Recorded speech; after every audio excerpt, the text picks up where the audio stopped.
আমি দীপাঞ্জলি আবারও একটি কবিতা নিয়ে হাজির হলাম আপনাদের মাঝে। কবিতাটির নাম জামাই কি দরকার। লিখেছেন কবি সুশান্ত কুমার হালদার শান্ত। অহন আমি প্রাইভেট পড়াই, দুহাতে টেহা কামাই, পোলা মাইয়া দুইটা বড় ওইছে, দরহার কি বুড়া জামাই।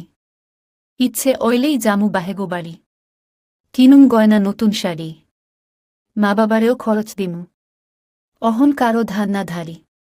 20টা বছর বিলের বয়স, কত মনে ছিল হাউস, আকাম্মের পাল্লায় পইডা, দুইবা গেছে শখের পানুস।